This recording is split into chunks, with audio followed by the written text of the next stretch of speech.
ಇಲ್ಲಿಗೆ ಹೋದವರು ಯಾರೂ ವಾಪಸ್ ಬಂದಿಲ್ಲ. ಒಂದು ವೇಳೆ ಬಂದರೂ ಅವರ ಶವ ಮಾತ್ರ ದಡ ಸೇರಿದೆ. ಅಮೆರಿಕಾದ ಮಿಷನರಿಯಿಂದ ಹಿಡಿದು ಹಡಗಿನಲ್ಲಿ ದಾರಿ ತಪ್ಪಿದ ನಾವಿಕರವರೆಗೆ ಎಲ್ಲರನ್ನೂ ಈ ದ್ವೀಪ ಬಲಿ ಪಡೆದಿದೆ. ಅಷ್ಟಕ್ಕೂ ಈ ದ್ವೀಪದ ಒಳಗೆ ಅಡಗಿರುವ ಆ ರಹಸ್ಯವೇನು? ಭಾರತ ಸರ್ಕಾರ ಕೂಡ ಇಲ್ಲಿಗೆ ಹೋಗಲು ಯಾಕೆ ಹೆದರುತ್ತೆ? ಬಂಗಾಳ ಕೊಲ್ಲಿಯ ನೀಲಿ ನೀರಿನ ಮಧ್ಯೆ ಇರುವ ಅಂಡಮಾನ್ ಮತ್ತು ನಿಕೋಬಾರ್ ದ್ವೀಪ ಸಮೂಹದ ಬಗ್ಗೆ ನಾವೆಲ್ಲರೂ ಕೇಳಿದ್ದೇವೆ. ಆದರೆ ಇದೇ ಅಂಡಮಾನ್ ಸಮೂಹದಲ್ಲಿ ಒಂದು ಪುಟ್ಟ ದ್ವೀಪವಿದೆ. ಅದರ ಹೆಸರು ನಾರ್ತ್ ಸೆಂಟಿನಲ್ ಐಲ್ಯಾಂಡ್.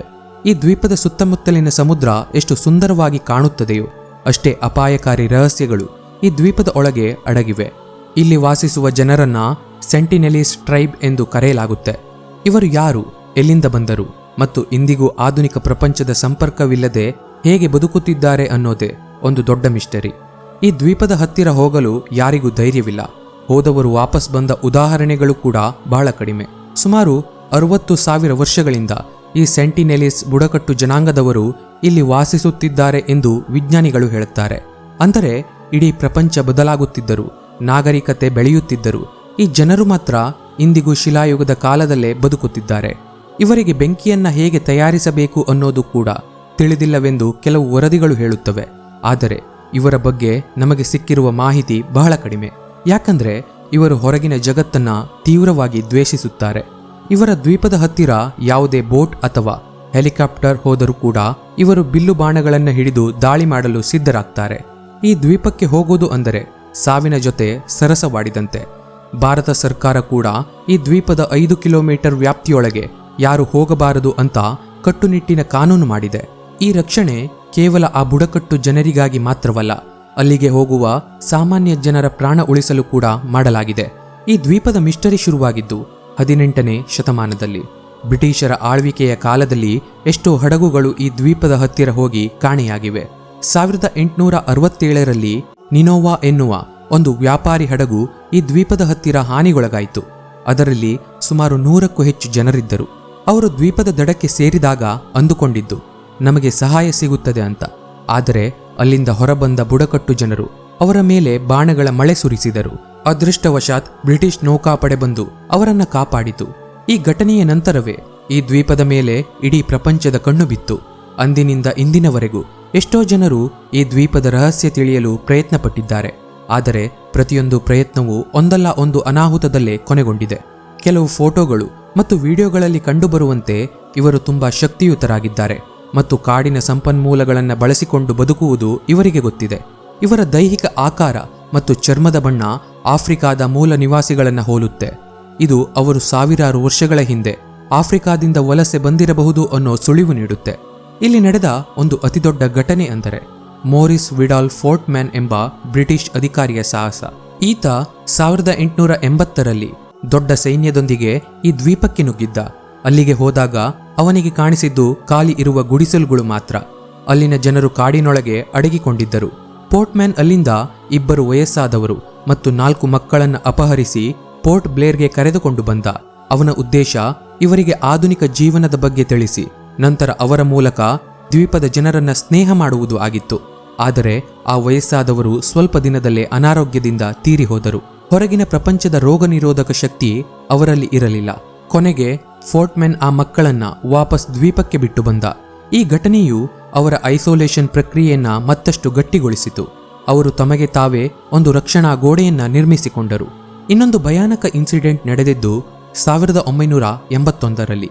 ಪ್ರಿಮೋಸ್ ಎಂಬ ದೊಡ್ಡ ಕಾರ್ಗೋ ಹಡಗು ಈ ದ್ವೀಪದ ಹವಳದ ದಿಬ್ಬಗಳಿಗೆ ಸಿಕ್ಕಿ ಹಾಕಿಕೊಂಡಿತ್ತು. ಸಮುದ್ರದ ಅಲೆಗಳು ಹೆಚ್ಚಾಗಿದ್ದರಿಂದ ಆ ಹಡಗಿನಲ್ಲಿದ್ದವರು ಕೆಳಗೆ ಇಳಿಯಲು ಸಾಧ್ಯವಾಗಲಿಲ್ಲ. ಸ್ವಲ್ಪ ಹೊತ್ತಿನ ನಂತರ ಅವರಿಗೆ ದ್ವೀಪದ ಕಡೆಯಿಂದ 100 ಜನರು ಬಿಲ್ಲು ಬಾಣ ಹಿಡಿದು ಬೋಟ್ಗಳನ್ನು ತಯಾರಿಸಿಕೊಂಡು ಬರುತ್ತಿರುವುದು ಕಂಡಿತು. ಹಡಗಿನಲ್ಲಿದ್ದವರು ರೇಡಿಯೋ ಮೂಲಕ ಸಹಾಯಕ್ಕಾಗಿ ಕಿರುಚುತ್ತಿದ್ದರು. ವಾರಗಳ ನಂತರ ಹೆಲಿಕಾಪ್ಟರ್ ಬಂದು ಅವರನ್ನ ರಕ್ಷಿಸಿತು. ಇಷ್ಟೆಲ್ಲ ನಡೆಯುತ್ತಿದ್ದರೂ ಭಾರತೀಯ ಮಾನವಶಾಸ್ತ್ರಜ್ಞ TN ಪಂಡಿತ್ ಅವರು 1991ರಲ್ಲಿ ಒಂದು ಅದ್ಭುತ ಕೆಲಸ ಮಾಡಿದರು. ಅವರು ಮತ್ತು ಅವರ ತಂಡ ಹಲವು ವರ್ಷಗಳ ಕಾಲ ಪ್ರಯತ್ನಪಟ್ಟು ಆ ದ್ವೀಪದ ಜನರಿಗೆ ತೆಂಗಿನಕಾಯಿಗಳನ್ನು ಉಡುಗೊರೆಯಾಗಿ ನೀಡಿ ಅವರ ಜೊತೆ ಶಾಂತಿಯುತವಾಗಿ ಮಾತನಾಡಲು ಪ್ರಯತ್ನಿಸಿದರು. ಕೆಲವು ವಿಡಿಯೋಗಳಲ್ಲಿ ಸೆಂಟಿನೆಲೀಸ್ ಜನರು ನೀರಿನೊಳಗೆ ಬಂದು ತೆಂಗಿನಕಾಯಿಗಳನ್ನು ಸ್ವೀಕರಿಸುವುದು ಕಂಡುಬರುತ್ತದೆ. ಆದರೆ ಅದು ಕೇವಲ ತಾತ್ಕಾಲಿಕ ಸ್ನೇಹವಾಗಿತ್ತು. ಸ್ವಲ್ಪ ದಿನಗಳ ನಂತರ ಅವರು ಮತ್ತೆ ಆಕ್ರಮಣಕಾರಿಯಾಗಿ ವರ್ತಿಸಲು ಶುರು ಮಾಡಿದರು. ಇನ್ನು ಈ ದ್ವೀಪದ ಬಗ್ಗೆ ಇತ್ತೀಚಿನ ಮತ್ತು ಅತಿ ಹೆಚ್ಚು ಚರ್ಚೆಯಾದ ಘಟನೆ ಅಂದರೆ 2018ರ ಜಾನ್ ಅಲೆನ್ ಚೌ ಎಂಬ ಅಮೆರಿಕನ್ ಪ್ರಜೆಯ ಸಾವು. ಈತ ಒಬ್ಬ ಮಿಷನರಿಯಾಗಿದ್ದು ಸೆಂಟಿನೆಲೆಸ್ ಜನರಿಗೆ ಆಧುನಿಕ ಧರ್ಮದ ಬಗ್ಗೆ ತಿಳಿಸಲು ನಿರ್ಧರಿಸಿದ್ದ. ಭಾರತ ಸರ್ಕಾರದ ಎಲ್ಲಾ ಕಾನೂನುಗಳನ್ನ ಮೀರಿ ಮೀನುಗಾರರಿಗೆ ಹಣ ನೀಡಿ ಗುಟ್ಟಾಗಿ ಆ ದ್ವೀಪಕ್ಕೆ ಹೋದ. ಮೊದಲ ದಿನ ಆತ ಹೋದಾಗ ಒಬ್ಬ ಸಣ್ಣ ಹುಡುಗ ಅವನ ಮೇಲೆ ಬಾಣ ಬಿಟ್ಟಿದ್ದ. ಅದು ಅವನ ಬಳಿ ಇದ್ದ ಬೈಬಲ್ಗೆ ತಗುಲಿತ್ತು. ಅಲ್ಲಿ ಸಾಕು ಮಾಡಿ ವಾಪಸ್ ಬರಬೇಕಿದ್ದ ಆತ ಮತ್ತೆ ಅಲ್ಲಿಗೆ ಹೋಗಿದ್ದ. ಮಾರನೆಯ ದಿನ ಮೀನುಗಾರರು ನೋಡಿದಾಗ ಆತನ ಶವವನ್ನ ದ್ವೀಪದ ದಡದಲ್ಲಿ ಎಳೆಯುತ್ತಿರುವುದು ಕಂಡು ಬಂದಿತ್ತು. ಪೊಲೀಸರಿಗೂ ಕೂಡ ಅವನ ಶವವನ್ನ ವಾಪಸ್ ತರಲು ಸಾಧ್ಯವಾಗಲಿಲ್ಲ. ಯಾಕೆ ಅಂದ್ರೆ ಆ ದ್ವೀಪದೊಳಗೆ ಹೋದರೆ ಇನ್ನಷ್ಟು ಜೀವಗಳು ಬಲಿಯಾಗುವ ಸಾಧ್ಯತೆ ಇತ್ತು. ಜಾನ್ ಚೌ ಅವರ ಡೈರಿಯಲ್ಲಿ ಅವರು ತಾವು ಸಾವಿನ ದಡದಲ್ಲಿರುವುದನ್ನು ಅರಿತಿದ್ದರು ಎಂದು ಬರೆಯಲಾಗಿದೆ. ವಿಜ್ಞಾನದ ದೃಷ್ಟಿಯಿಂದ ನೋಡಿದರೆ ಇಲ್ಲಿ ಒಂದು ದೊಡ್ಡ ಪ್ರಶ್ನೆ ಮೂಡುತ್ತೆ. ಹೊರಗಿನ ಜಗತ್ತಿಗೆ ಬರುವ ಸಣ್ಣ ಜ್ವರ ಅಥವಾ ನೆಗಡಿ ಕೂಡ ಇಡೀ ಬುಡಕಟ್ಟು ಜನಾಂಗವನ್ನೇ ನಾಶ ಮಾಡಬಹುದು. ಯಾಕೆ ಅಂದರೆ ಸಾವಿರಾರು ವರ್ಷಗಳಿಂದ ಅವರು ಪ್ರತ್ಯೇಕವಾಗಿದ್ದರಿಂದ ನಮಗೆ ಬರುವ ರೋಗಗಳ ವಿರುದ್ಧ ಹೋರಾಡುವ ಶಕ್ತಿ ಅವರಿಗೆ ಇಲ್ಲ. ಇದೇ ಕಾರಣಕ್ಕೆ ಭಾರತ ಸರ್ಕಾರ ಈಗ ಅಲ್ಲಿಗೆ ಯಾರು ಹೋಗದಂತೆ ಸಂಪೂರ್ಣ ನಿಷೇಧ ಹೇರಿದೆ. ಆದರೆ ಇನ್ನು ಕೆಲವು ಪ್ರಶ್ನೆಗಳು ನಮ್ಮನ್ನ ಕಾಡುತ್ತವೆ. ಇವರು ಆಹಾರಕ್ಕಾಗಿ ಏನು ಮಾಡುತ್ತಾರೆ? ಕೇವಲ ಬೇಟೆ ಮತ್ತು ಮೀನುಗಾರಿಕೆಯಿಂದಲೇ ಇಷ್ಟು ವರ್ಷ ಬದುಕಲು ಸಾಧ್ಯನಾ? 2004ರಲ್ಲಿ ಸುನಾಮಿ ಬಂದಾಗ ಅಂಡಮಾನ್ನ ಎಷ್ಟೋ ದ್ವೀಪಗಳು ಮುಳುಗಿ ಹೋದವು. ಸಾವಿರಾರು ಜನರು ಸತ್ತರು. ಆಗ ಎಲ್ಲರೂ ಅಂದುಕೊಂಡಿದ್ದು ಈ ದ್ವೀಪದ ಜನರು ಕೂಡ ಸತ್ತಿರಬಹುದು ಎಂದು. ಆದರೆ ಇಂಡಿಯನ್ ಕೋಸ್ಟ್ ಗಾರ್ಡ್ ಹೆಲಿಕಾಪ್ಟರ್ ಮೂಲಕ ಪರಿಶೀಲನೆ ಮಾಡಿದಾಗ ಒಬ್ಬ ವ್ಯಕ್ತಿ ಬಿಲ್ಲು ಹಿಡಿದು ಹೆಲಿಕಾಪ್ಟರ್ ಕಡೆ ಬಾಣ ಬಿಡುತ್ತಿರುವುದು ಕಂಡಿತು. ಅಂದರೆ ಪ್ರಕೃತಿಯ ವಿಕೋಪವನ್ನು ಮೀರಿ ಅವರು ಬದುಕುಳಿದಿದ್ದರು. ಅವರಿಗೆ ಸುನಾಮಿ ಬರುವ ಮುನ್ಸೂಚನೆ ಮೊದಲೇ ಸಿಕ್ಕಿತ್ತ? ಪ್ರಾಣಿ ಪಕ್ಷಿಗಳ ಭಾಷೆ ಅಥವಾ ಸಮುದ್ರದ ಅಲೆಗಳ ಬದಲಾವಣೆ ಅವರಿಗೆ ಅರ್ಥವಾಗಿತ್ತ? ಇದು ಇಂದಿಗೂ ನಿಗೂಢ. ಈ ದ್ವೀಪದ ಜನರ ಭಾಷೆ ಕೂಡ ಯಾರಿಗೂ ಅರ್ಥವಾಗೋದಿಲ್ಲ. ಅಂಡಮಾನ್ನ ಇತರ ದ್ವೀಪದಲ್ಲಿರುವ ಒಂಗೆ ಅಥವಾ ಜಾರಾವಾ ಬುಡಕಟ್ಟು ಜನರ ಭಾಷೆಗೂ ಇದಕ್ಕೂ ಯಾವುದೇ ಸಂಬಂಧವಿಲ್ಲ. ಇದರ ಅರ್ಥವೇನು ಅಂದರೆ ಅವರು ಬಹಳ ಹಿಂದೆಯೇ ಇತರರಿಂದ ಸಂಪೂರ್ಣವಾಗಿ ಕಡಿದು ಹೋಗಿದ್ದಾರೆ. ಅವರು ಯಾವುದೋ ಒಂದು ರಹಸ್ಯ ಜಗತ್ತಿನಲ್ಲಿ ಬದುಕುತ್ತಾ ಇದ್ದಾರೆ. ಅಲ್ಲಿ ಚಿನ್ನ ಇರಬಹುದು, ಬೆಲೆ ಬಾಳುವ ಕಾಡಿನ ಸಂಪತ್ತು ಇರಬಹುದು, ಅಥವಾ ಏನೂ ಇಲ್ಲದ ಕೇವಲ ಮನುಷ್ಯನ ಮೂಲ ಜೀವನ ಇರಬಹುದು. ಆದರೆ ಅದನ್ನು ನೋಡಲು ಹೋದವರು ಯಾರೂ ಉಳಿದಿಲ್ಲ. ಇಂದಿನ ಡಿಜಿಟಲ್ ಜಗತ್ತಿನಲ್ಲಿ ನಾವು ಎಲ್ಲವನ್ನೂ ನಮ್ಮ ಬೆರಳ ತುದಿಯಲ್ಲಿ ನೋಡಬಹುದು. ಆದರೆ ಈ ನಾರ್ತ್ ಸೆಂಟಿನೆಲ್ ಐಲ್ಯಾಂಡ್ ಮಾತ್ರ ಗೂಗಲ್ ಮ್ಯಾಪ್ನಲ್ಲಿ ಒಂದು ಹಸಿರು ಕಾಡಿನಂತೆ ಕಾಣುತ್ತೆ ಹೊರತು ಅದರ ಒಳಗಿನ ನಿಜವಾದ ದೃಶ್ಯ ಯಾರಿಗೂ ಗೊತ್ತಿಲ್ಲ. ಅಲ್ಲಿನ ಜನರು ಎಷ್ಟು ಜನ ಇದ್ದಾರೆ ಅನ್ನೋ ಅಂಕಿ ಅಂಶ ಕೂಡ ಸರಿಯಾಗಿ ಇಲ್ಲ. 15ರಿಂದ 500 ಜನರವರೆಗೆ ಇರಬಹುದು ಎಂದು ಅಂದಾಜಿಸಲಾಗಿದೆ. ಕೆಲವೊಮ್ಮೆ ಅನಿಸುತ್ತೆ, ನಾವೇ ಅವರಿಗೆ ತೊಂದರೆ ಕೊಡುತ್ತಾ ಇದ್ದೀವಾ ಅಥವಾ ಅವರೇ ನಮ್ಮನ್ನ ದೂರ ಇಡುತ್ತಾ ಇದ್ದಾರಾ? ನಾಗರಿಕತೆ ಅನ್ನೋದು ಅವರಿಗೆ ಬೇಕಿಲ್ಲದಿರಬಹುದು. ನಮಗೆ ಬೇಕಾದ ಹಣ, ಕಾರು, ಫೋನ್ ಅವರ ಬದುಕಿನಲ್ಲಿ ಯಾವುದೇ ಮೌಲ್ಯ ಹೊಂದಿಲ್ಲ. ಅವರಿಗೆ ಬೇಕಿರೋದು ಕೇವಲ ಅವರ ದ್ವೀಪ, ಅಲ್ಲಿನ ಪ್ರಾಣಿಗಳು ಮತ್ತು ಅವರ ಸ್ವಾತಂತ್ರ್ಯ. ಪ್ರಕೃತಿಯ ಮಡಲಲ್ಲಿ ಅವರು ಹೇಗೆ ಇಷ್ಟು ಸುಖವಾಗಿದ್ದಾರೆ ಅನ್ನೋದು ನಮಗೆ ಕಲ್ಪನೆ ಮಾಡಿಕೊಳ್ಳಲು ಕೂಡ ಸಾಧ್ಯವಿಲ್ಲ. ಎಷ್ಟೋ ದೇಶಗಳು ಈ ದ್ವೀಪವನ್ನು ವಶಪಡಿಸಿಕೊಳ್ಳಲು ಯತ್ನಿಸಿರಬಹುದು. ಆದರೆ ಮಾನವೀಯತೆಯ ದೃಷ್ಟಿಯಿಂದ ಮತ್ತು ಅವರ ವಿಶಿಷ್ಟ ಸಂಸ್ಕೃತಿಯನ್ನ ಉಳಿಸಲು ಅವರನ್ನ ಹಾಗೆಯೇ ಬಿಡುವುದು ಒಳ್ಳೆಯದು ಅಂತ ವಿಶ್ವದ ಹಲವು ಸಂಸ್ಥೆಗಳು ಅಭಿಪ್ರಾಯಪಟ್ಟಿವೆ. ಇದು ಕೇವಲ ಒಂದು ದ್ವೀಪವಲ್ಲ, ಇದು ಕಾಲಚಕ್ರದ ಒಂದು ಭಾಗ ಅಲ್ಲಿ ನಿಂತು ಹೋದಂತಿದೆ.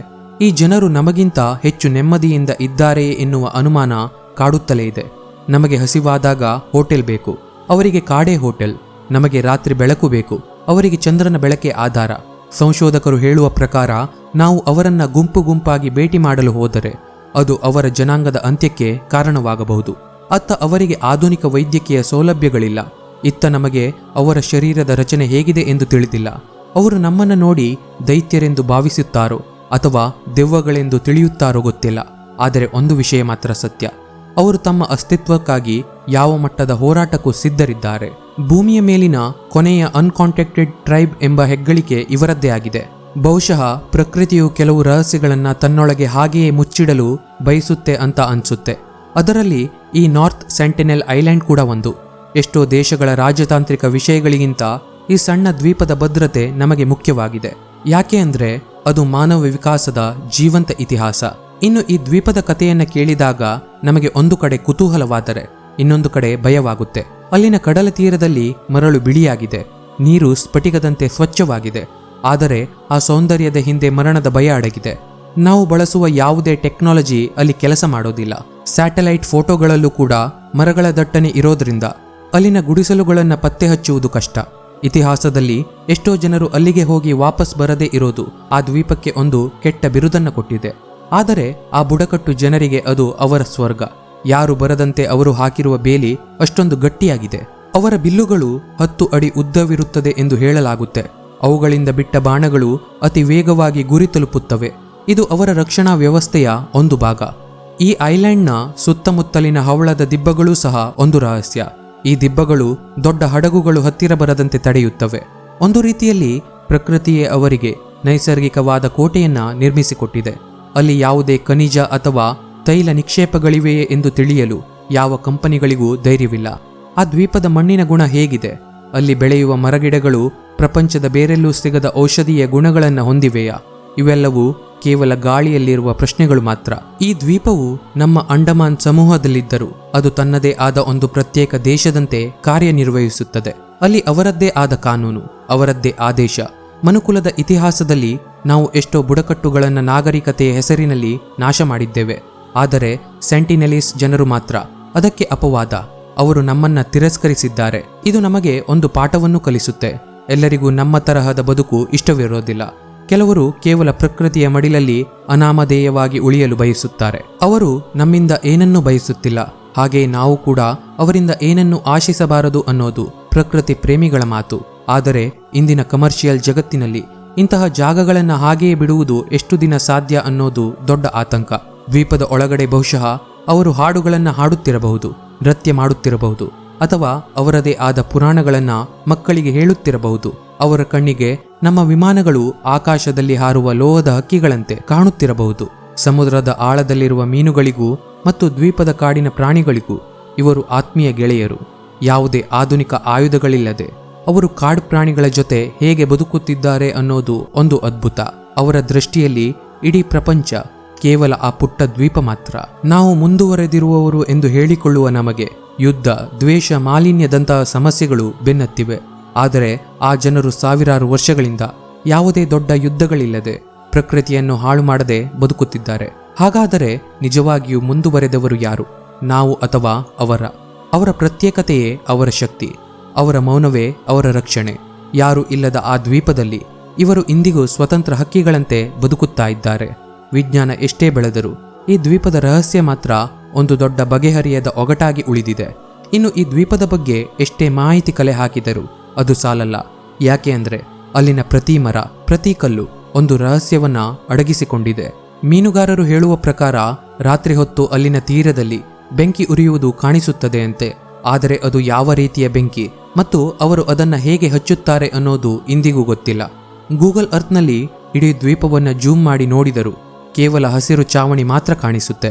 ಆ ಹಸಿರು ಚಾವಣಿಯ ಕೆಳಗೆ 60,000 ವರ್ಷಗಳ ಮನುಷ್ಯನ ವಿಕಾಸದ ಹಾದಿ ಅಡಗಿದೆ.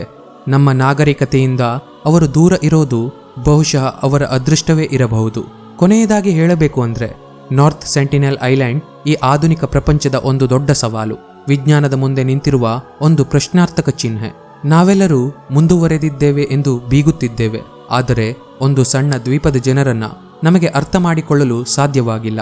ಬಹುಶಃ ಕೇವಲ ವಿಷಯಗಳು ರಹಸ್ಯವಾಗಿದ್ದರೇನೆ ಚಂದ ಅನ್ಸುತ್ತೆ. ಯಾರಿಗೆ ಗೊತ್ತು, ನಾವು ಅವರನ್ನ ನಾಗರಿಕರು ಎಂದು ಕರೆಯುವ ಮೊದಲೇ ಅವರು ನಮ್ಮ ಬಗ್ಗೆ ಯಾವುದೋ ಒಂದು ಅಭಿಪ್ರಾಯಕ್ಕೆ ಬಂದಿರಬಹುದು. ಈ ದ್ವೀಪದ ಮಿಸ್ಟರಿ ಮುಂದಿನ 100 ವರ್ಷಗಳ ಕಾಲ ಹೀಗೆಯೇ ಇರುತ್ತದೆಯಾ, ಅಥವಾ ಯಾವುದೋ ಒಂದು ದಿನ ವಿಜ್ಞಾನ ಈ ರಹಸ್ಯವನ್ನ ಭೇದಿಸುತ್ತದೆಯಾ? ಅಂದು ಆ ದ್ವೀಪದ ಜನರು ನಮ್ಮನ್ನ ಸ್ವಾಗತಿಸುತ್ತಾರಾ, ಅಥವಾ ಅವರ ಇತಿಹಾಸದ ಪುಟಗಳಲ್ಲಿ ನಾವು ಕೇವಲ ಆಕ್ರಮಣಕಾರಿಗಳಾಗಿ ಉಳಿಯುತ್ತೀವಾ? ನೀವೇ ಯೋಚನೆ ಮಾಡಿ. ಪ್ರಕೃತಿಯ ಈ ನಿಗೂಢ ಆಟದ ಮುಂದೆ ನಾವು ಎಷ್ಟು ಸಣ್ಣವರು ಅಲ್ವಾ? ಸ್ನೇಹಿತರೆ, ಇದು ಕೇವಲ ಒಂದು ದ್ವೀಪದ ಕಥೆಯಲ್ಲ. ಇದು ಇಡೀ ಭೂಮಿಯ ಬಗೆಹರಿಯದ ರಹಸ್ಯದ ಒಂದು ತುಣುಕು. ಆ ದ್ವೀಪದ ಅಲೆಗಳು ಇಂದಿಗೂ ಒಂದು ದೊಡ್ಡ ಎಚ್ಚರಿಕೆಯ ಗಂಟೆಯನ್ನೇ ಬಾರಿಸುತ್ತಿವೆ. ಅದು ಏನು ಅಂದ್ರೆ, ಇಲ್ಲಿಗೆ ಯಾರು ಬರಬೇಡಿ, ನಮ್ಮನ್ನ ನಮ್ಮ ಪಾಡಿಗೆ ಬಿಟ್ಟು ಬಿಡಿ ಎಂದು. ಒಂದು ವೇಳೆ ಆ ದ್ವೀಪದ ಮಿಸ್ಟರಿ ಬಯಲಾದರೆ ಅದು ಮಾನವ ಕುಲಕ್ಕೆ ಗೆಲುವೋ ಅಥವಾ ಒಂದು ಪುರಾತನ ಸಂಸ್ಕೃತಿಯ ಅಂತ್ಯವೋ? ಉತ್ತರವನ್ನ ಕಾಲವೇ ಹೇಳಬೇಕು. ಇದು ಇವತ್ತಿನ ವಿಡಿಯೋ. ಈ ವಿಡಿಯೋ ಇಷ್ಟ ಆಗಿದ್ರೆ ಖಂಡಿತ ಒಂದು ಲೈಕ್ ಮಾಡಿ. ಇದೇ ಥರ ಇನ್ನು ಹೆಚ್ಚಿನ ವಿಡಿಯೋಗಳಿಗಾಗಿ ನಮ್ಮ ಯೂಟ್ಯೂಬ್ ಚಾನಲ್ ಅನ್ನ ಸಬ್ಸ್ಕ್ರೈಬ್ ಮಾಡ್ಕೊಳ್ಳಿ. ಇನ್ನೊಂದು ಇಂಟ್ರೆಸ್ಟಿಂಗ್ ಇನ್ಫಾರ್ಮೇಟಿವ್ ವಿಡಿಯೋ ಜೊತೆ ನಿಮ್ಮನ್ನ ಮತ್ತೆ ಭೇಟಿಯಾಗ್ತೇನೆ. ಧನ್ಯವಾದ.